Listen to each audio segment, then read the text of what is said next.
Hi, I'm Janice Switlo, and today I'm going to discuss an age-old tactic that's often used and tends to be used quite frequently in terms of dealings with Indigenous nationals and issues that arise in terms of Canada and the provinces.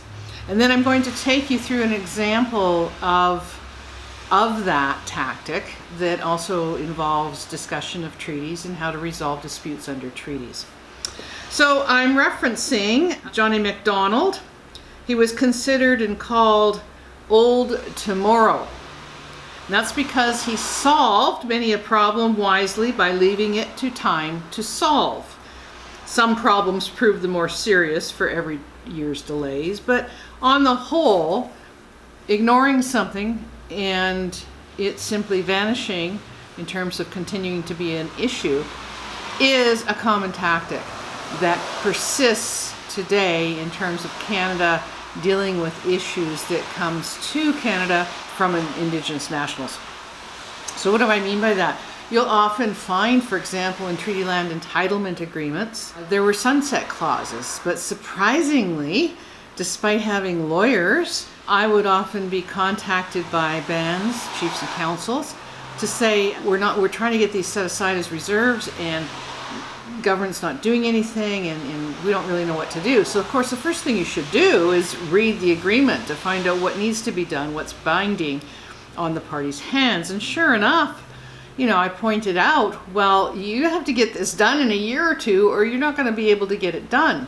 And that was surprising to the Indigenous party to those agreements.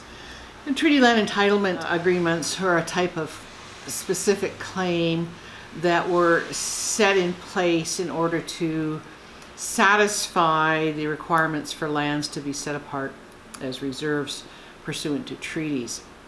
Now, if you read the formula, if you will, there was supposed to be a set amount of land per 5 members of family, for example. And that, if you read the original treaties, would easily be interpreted to mean for all time. So as the population of the Indigenous nationals grew, so would the requirement for additional reserves to be added to accommodate that growth in population. But instead of pursuing that, Canada was able to work a deal with certain leaders of certain provincial organizations in order to say, okay, we're going to do it this way. It'll be a final release, a one-time shot at getting further reserve lands, and that's it. So it's really quite a tragedy, to be honest, that Indigenous nationals may not have realized that this was a continuing requirement. There will always be room for them on their lands. Remember, underlying titles still remaining in Indigenous nations. But instead of updating that requirement as time progressed, Canada steps in, provinces step in and say, okay, one-time shot, here's some land. So not a wise decision, if you will, on the part of Indigenous nationals who had control over that.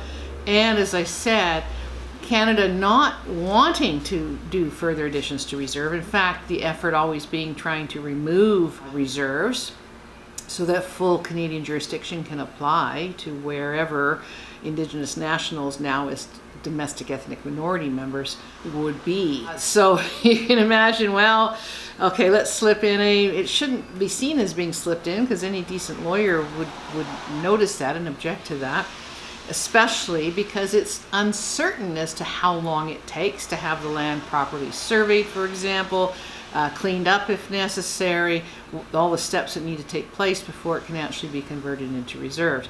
So instead, chief and council would be told, oh, well, it's actually better to hold these in fee simple and forget about putting them aside as reserves. You can develop them easier, things like that, which was really just trying to buy time and delay.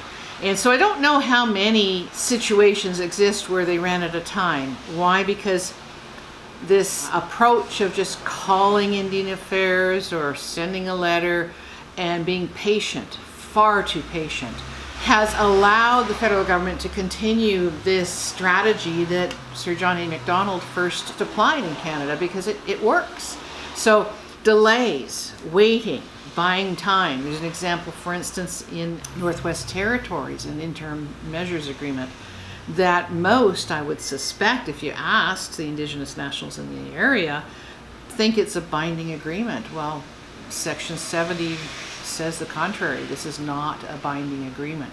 So what was achieved at that point was buying time, encouraging Indigenous nationals to believe that there were actual binding requirements on the governments in Northwest Territory and Canada to protect and preserve certain lands pending resolution of claims in that area. But that was not the case.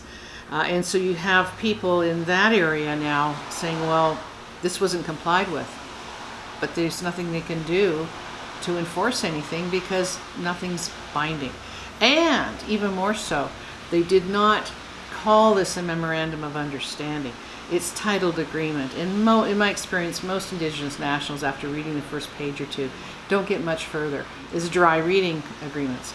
They're relying on chief and council, and chief and council in turn are relying on lawyers. And it's seriously questionable as to whether any informed and freely provided consent was given in many of these situations. So anyhow, I digress. I want to get back to an important example of letting time solve the problem.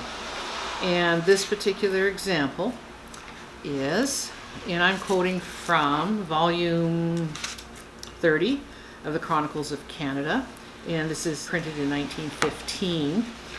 And what this discusses is only the boundary between Canada and Alaska remained in dispute. There's all sorts of problems leading up to what's the boundary between the United States and Canada.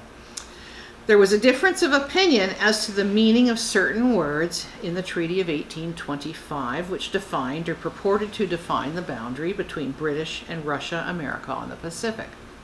That treaty gave Russia a panhandle strip of coast halfway down what is now British Columbia.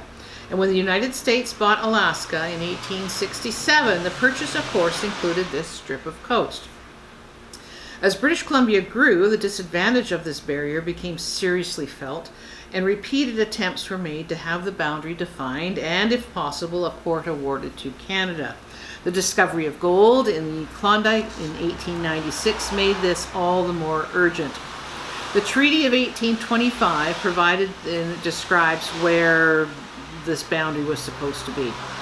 Canada contended for an interpretation of this wording which would give her a harbor at the head of one of the fjords which ran far inland, while the United States, following the usual international doctrine that a disadvantage to your neighbor must be an advantage to yourself, insisted that its spite fence should be as high and as gateless as possible. The main point of difference between the two countries was as to the way of settling this dispute.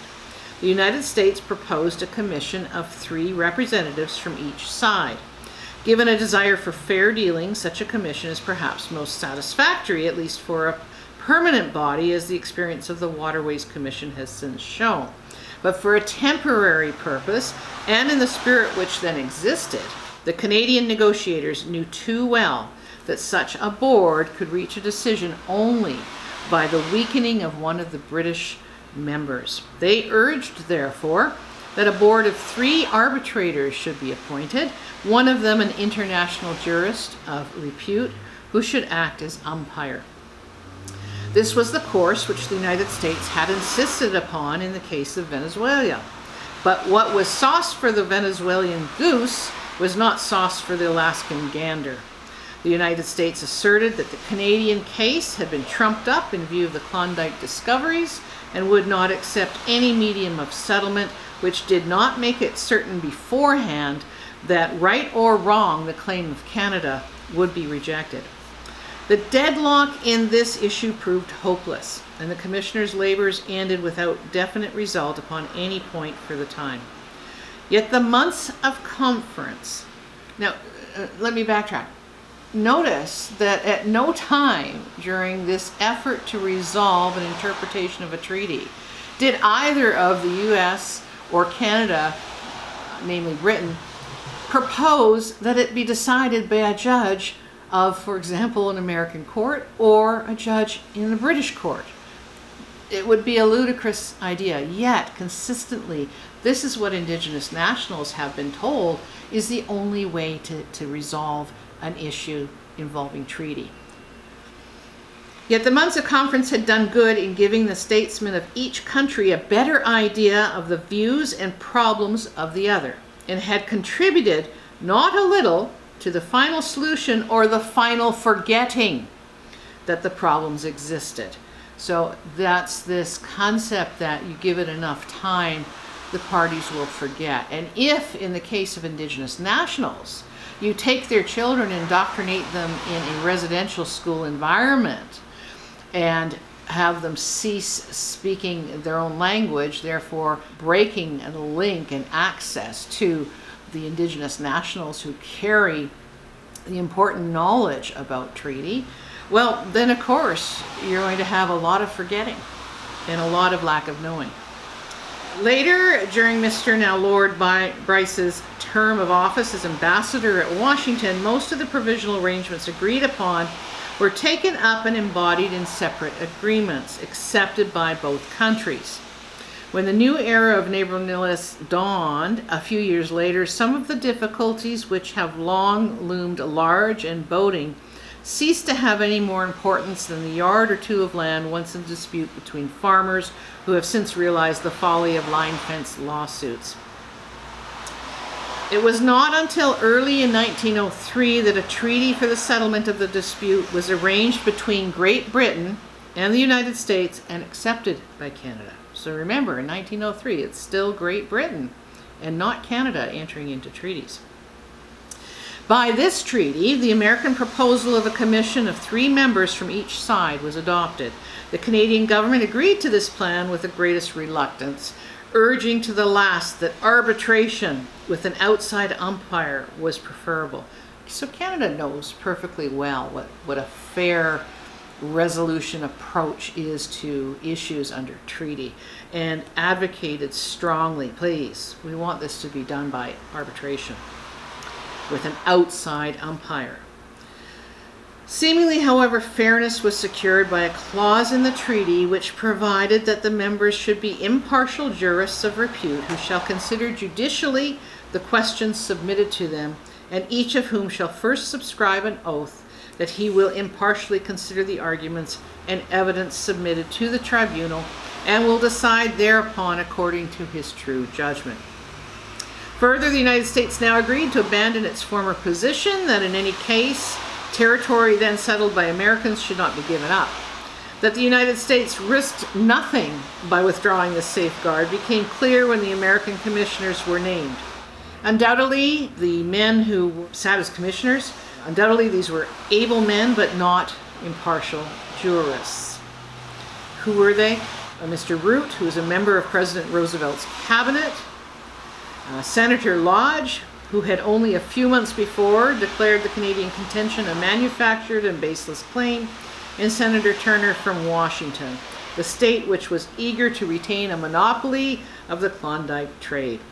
In the words of an American newspaper, quote, "The chances of convincing them of the rightfulness of Canada's claim are about the same as the prospect of a thaw in Hades." The Dominion government at once protested against these appointments. The British government expressed surprise, but held that it would be useless to protest, and suggested that it was best to follow this example and appoint British representatives of a similar type. Canada, however, declined the suggestion and carried out her part honorably by nominating as arbitrators to sit with the Lord Chief Justice of England, Lord Alverstone, Mr. Justice Armour of the Canadian Supreme Court, and Sir Louis G.A.E, formerly a judge of the Superior Court of Quebec.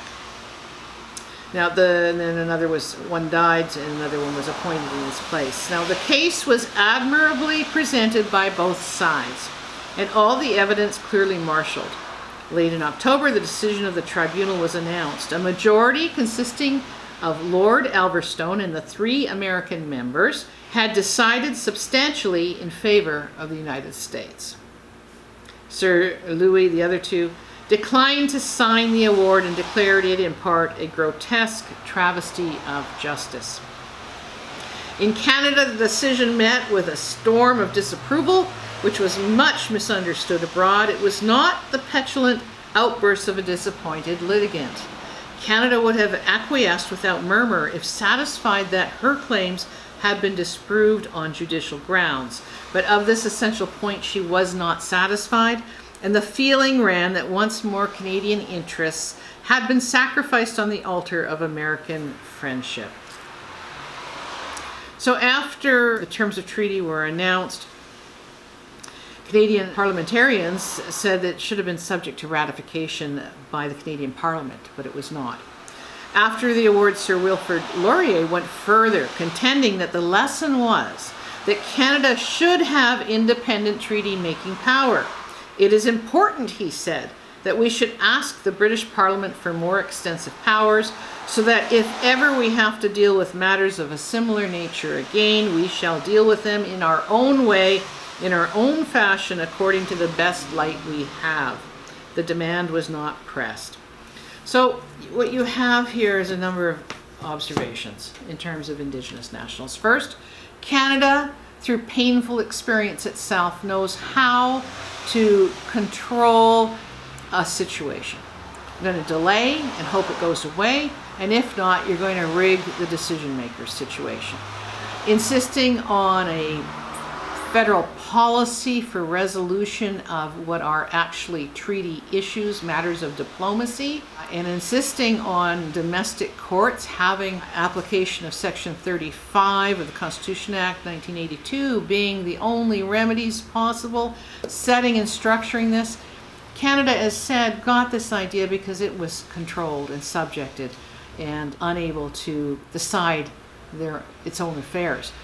So this is what you have now happening. Indigenous nationals, still of nations, still having their own laws, are being pressed to give that up and go under and have Canada take care of them. Instead of enforcing and imposing legal status of wardship, it's now being set up to look very much like, well, we want you to do this for us. We really can't take care of our own affairs. We want to come under Canada, and we want you to do it for us. And that's all I have to say.